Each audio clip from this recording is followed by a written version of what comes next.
Okay, we're going to be reading out of Management and the Law. Samuel Fox is the author. I'm here not promoting the book, based on trying to promote the author. It's just that if you want to get into the mind of where the legal system is, it'd be best to read about it. The unique thing I found with most of the people who've been researching law, well, we'll have to call it legal in the world that we exist in right now, what's surrounding you with the legal governments. The problem is most people have jumped right into the middle of the pool and they didn't really get a handle on the whole foundation of what's going on in legal. And that's a problem because you can end up grabbing a little tidbit here and there and it just isn't fitting together.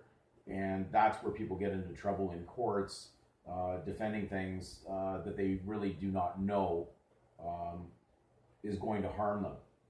They just grabbed a little bit of the law, and I think we've seen a lot of these, I would call them legalistic Freeman gurus disappear.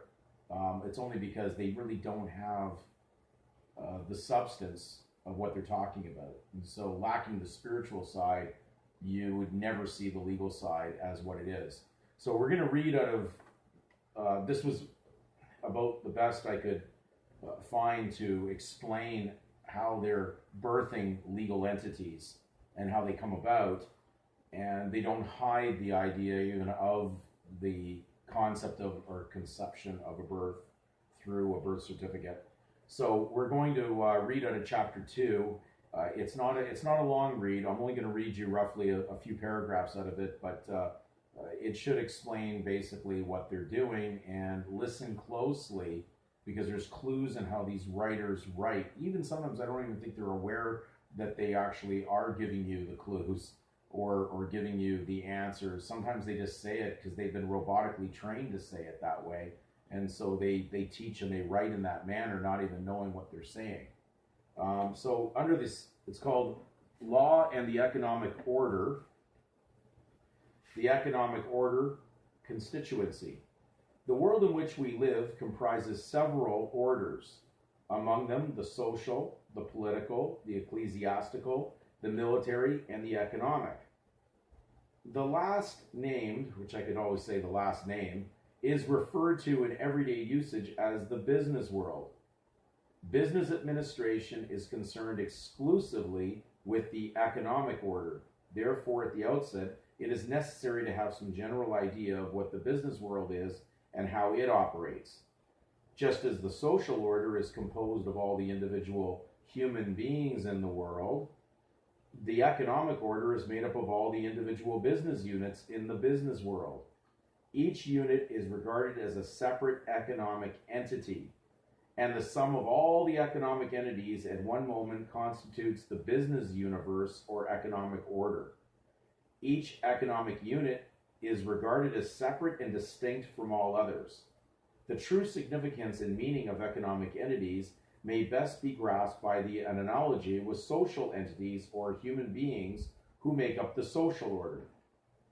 As individuals operate in a society, there are natural and social interrelationships between them that take place in the social order.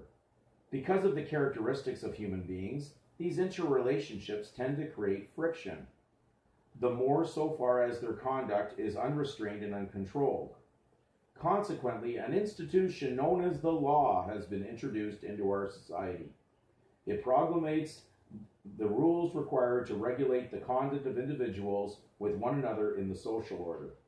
The purpose of these legal rules is to prevent friction and to attempt to attain, insofar as is practical, a harmonious and peaceful coexistence among the individual constituents of the social order. In the same way, the law is also required to prescribe the conduct of economic entities in the economic order. These regulations provide the rules of the game, so to speak, by which relations become economic entities are to be governed.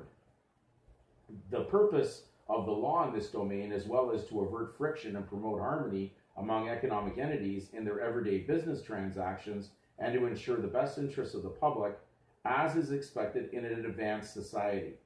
In order for the system to work, it is absolutely necessary that every economic entity be subject to control by the law. Without a superior force to control activities, every entity would issue its own rules and make its own decisions. It would be impossible to bring disputants into an impartial forum to settle business disagreements, and anarchy would result. With human frailties naturally permeating the economic society, the inability to define economic units as entities amenable to the law would obviously result in a chaotic economic order. To avoid this, it is necessary to make each economic entity subject to the law by regarding it as a legal entity. Hence, every economic entity or business unit must receive at its inception a birth certificate, so to speak, pronouncing its birth as a legal entity in order to be recognized by the law as in existence. I don't think I probably could have written it more straightforward. It's a lot to grasp. That's why I read it slowly.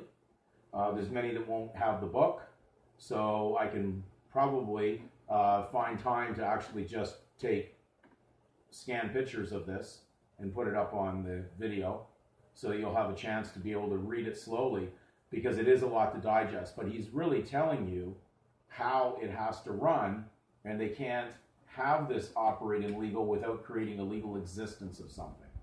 So we've not, in reality, been birthed into legal. That's a concept that was imprinted on us to believe in, and you have to believe in it for it to work as a religion, as a faith.